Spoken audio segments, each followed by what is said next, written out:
I knew we were doing the show here today, and I thought we'd come in hopeful we'd come in with a lot of excitement and a lot of things to be happy about. Instead, we come in off of a nightmare of a weekend as the Phillies go down in their first game and the Eagles have their first loss with Jalen Hurts under center in over a year. I say good morning, Hugh, but it's not a great morning around here. Good morning, Joe. Good morning, Philadelphia. In the famous words of Jesse the Body Ventura in Predator, I ain't got time to bleed. We got a game tonight, and we got 4 days to get ready for the next game. Yeah. Let's go. Let's go. All right, Hugh. We ain't got time for all that, man. I am bleeding over here. It's time for a bounce back. We about to bounce back. We got time to bleed. Remember that from that movie? I ain't got time to bleed. I didn't know where you were going with the Jesse the Body reference to start the show. All right, Hugh, we got a lot to get into today. Unfortunately, we got a lot to react to. It was a rough weekend, man. Oh, my goodness, was it rough. It was a nightmare. It was a nightmare of a weekend. All right, Hugh, let's go in chronological order here. Let's start with Saturday night, the Phillies. As they go out there, they drop game 1 5-3 to the Dodgers. Hugh, there's a lot of different ways we could attack that game. And, look, I don't want to take the hitters off the hook. I don't want to take the players off the hook. I thought Rob Thompson had a bad night. I thought the sequencing of Robertson to Strahm in the 7th inning was not good. And he set up, you cannot let Strahm face both Betts and Hernandez. I thought he kind of gave them a chance to take that game back. Here, the Phillies jumped on Ohtani. They had 3 runs in the 2nd inning, and that place was rocking. And I thought, you know what? This just might be different. This time might be different. And they don't score again the rest of the game. Just a terrible job by the bats. A lot of hittable pitches they missed. And I thought Topper had a really bad night. I thought Dave Roberts outmanaged Rob Thompson in a significant way on Saturday night. Robertson, you can't get him back up after the 1st inning. He's an old pitcher after pitching the 6th to put him back in the 7th. And I just thought the Strahm sequencing, I know he wants him to face Ohtani, but I thought he played right into Dave Roberts' hands the way he set up his lineup. Hugh, your reaction as the Phillies go down 1-0 Saturday night? Hitters got to hit, Joe. Bottom line. I think that, as a matter of fact, I think I was a little bit premature because I texted Kyle and I was like, Ohtani didn't look all. Yeah, he didn't look all. I didn't want to throw you under the bus, but you jinxed it. He got on a heater after you said that text. I said that. It's your fault. I was just like, I wasn't impressed, and then I was like, oh, okay, because he looked somewhat mediocre in the beginning, and then as he settled in, he got better. But the bottom line is this: you knew going into this series that it wasn't going to be easy. And you started off with the momentum. It was in your favor.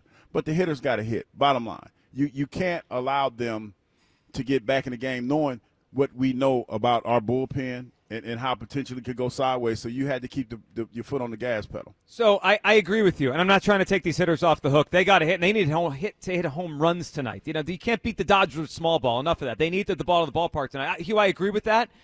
But 3 runs isn't 1. 3 runs isn't 2. You can make 3 runs hold up in a playoff game. You can. And I just, we're supposed to have the better bullpen than the Dodgers. Didn't look like that on Saturday. Yeah. Their bullpen was better, and I just thought Rob Thompson played right into Dave Roberts' hands. Strahm is fine, and he's the Ohtani guy, right? He's the Ohtani killer, the Ohtani stopper, so that's fine. But to start that inning with Robertson, he clearly didn't have it in the 6th. He threw 6 balls to Muncy. Muncy just happened to swing and get himself out. To run him back out there for the 7th and then to have Strahm kind of caught there because I think he wanted him to face Freeman. I just thought it was a bad night for Topper, who unfortunately runs into these in the postseason. Phillies down 1-0 here as we look forward to tonight, Game 2. Luzardo on the mound.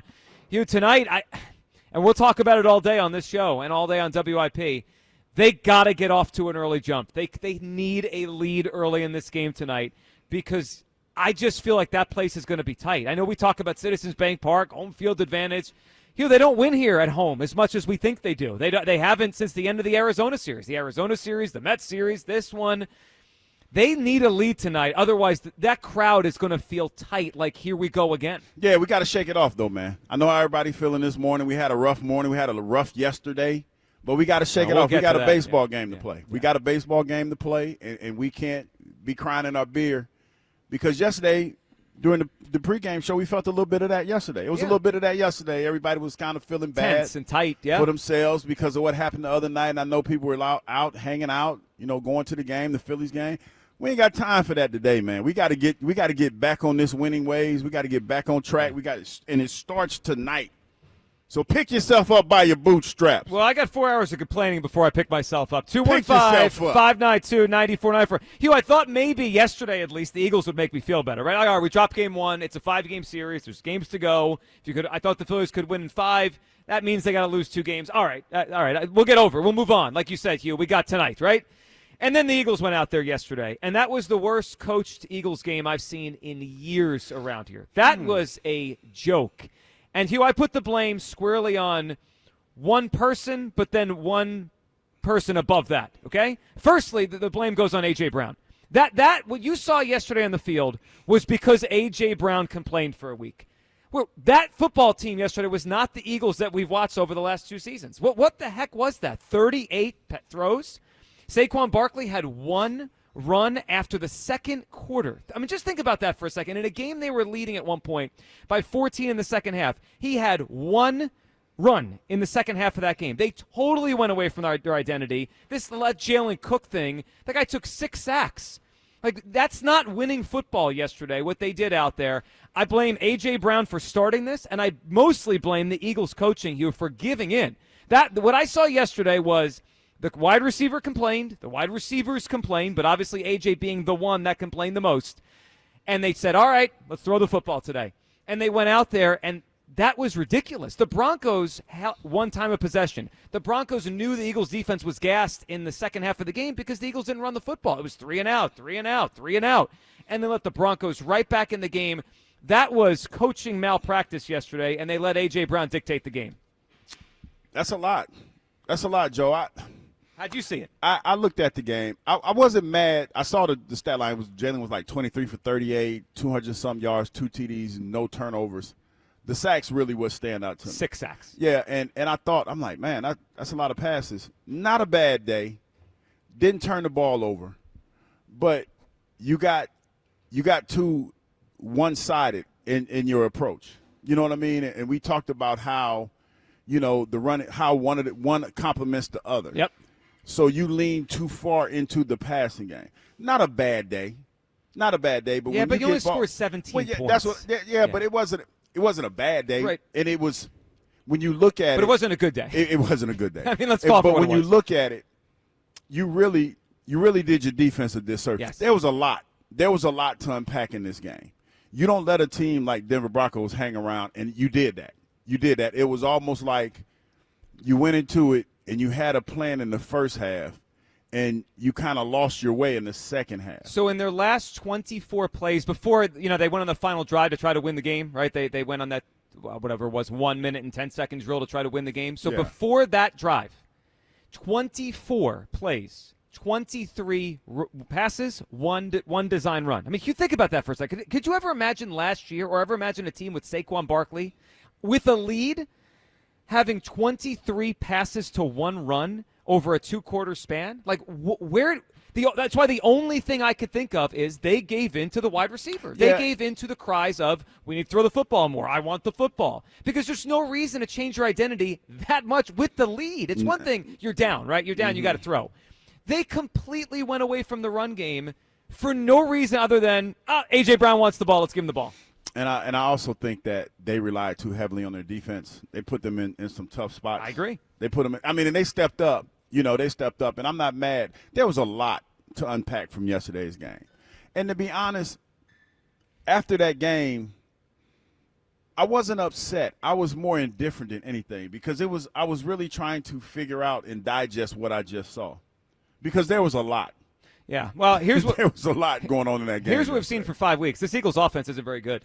I mean, it's just like it should be good, right? They have the names. They have the players. They have the bones of the same team that was good last year, won the Super Bowl. This is not a good offense right now. I mean, like, what do they do well? That's a good question. Nothing is the answer. See, they don't run block well. They don't pass block well. See, this is where they don't throw it well. They don't run it well. I know where you're going, but this is where you ask yourself, okay, where's the disconnect? And to me, there's a lot of blame that can go around.